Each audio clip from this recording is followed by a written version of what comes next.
નમસ્કાર, આપ જોઈ રહ્યા છો સ્પાર્ક ટુડે ન્યૂઝ। સફળતા માટે માનસિક રીતે પણ સ્વાસ્થ્ય સારું રહે એ જરૂરી છે। સીએ ફાઇનલની પરીક્ષામાં 427 માર્ક્સ સાથે વડોદરા શહેરમાં બીજા સ્થાને રહેનાર અને દેશમાં 46મો રેન્ક મેળવનાર પ્રિયંકા શાહના પિતા નવા બજાર વિસ્તારમાં હેન્ડલૂમની દુકાન ચલાવે છે।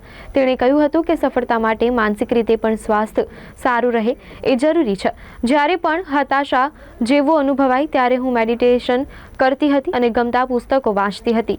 ગત વર્ષે સયાજીરાવ યુનિવર્સિટીમાંથી બીકોમનો અભ્યાસ પૂર્ણ કર્યો હતો।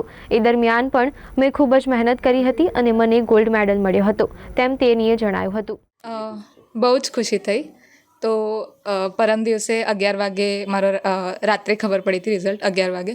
તો જેમ જ રિઝલ્ટ ખબર પડી તો મમ્મી પપ્પા બહુ ખુશ થઈ ગયા હતા અને એમને મેં એક જાદુની ઝપ્પી આપી દીધી અને અમે બધા રડતા પણ હતા। થોડુંક બધાના આંખમાં આંસુ આવી ગયા હતા અને પછી બધા ફ્રેન્ડ્સ, ફેમિલી અને રિલેટિવ્સ બધાના કોલ આવવા લાગ્યા। હા, તો બહુ ખુશી થઈ બધાને। કેટલી મહેનતની જરૂર પડે છે આમાં? બહુ જ લગનની જરૂર પડે છે અને કન્સિસ્ટન્ટલી 4 મહિના મેં બહુ મહેનત કરી છે સ્ટડી લીવમાં।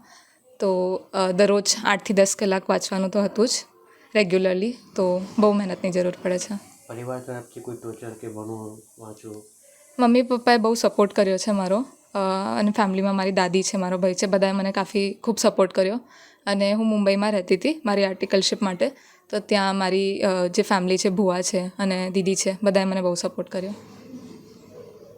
શું કહેવા માગશો? જે રીતે શું મેસેજ આપવા માગશો? હું એવું કહેવાનું માંગીશ કે બધાએ બહુ મહેનતથી વાંચવું જોઈએ અને પોતાના લક્ષ્ય તરફ આગળ વધવું જોઈએ।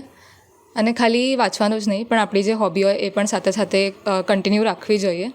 અને એવું કંઈ જરૂરી નથી કે આપણને આપણી હોબી છોડી દેવી જોઈએ કે કોઈ પણ એન્ટરટેનમેન્ટ જ નહીં કરવાનું, અને એ તો કરવું જ જોઈએ કારણ કે મેન્ટલ હેલ્થ બહુ જરૂરી છે અને બોડી અને માઇન્ડનું પણ સારું ધ્યાન રાખવું જોઈએ, પ્રોપર સ્લીપ લેવી જોઈએ અને જમવાનું પણ પ્રોપર રાખવું જોઈએ। શું પ્લાન છે હવે આગળ? સીએમાં 46 નંબર આવ્યો છે, આગળ મને ફાઇનાન્સ ફિલ્ડમાં જોબ કરવાની ઈચ્છા છે હજુ તો, અને ફર્ધર સ્ટડીઝ કરવાની પણ ઈચ્છા છે।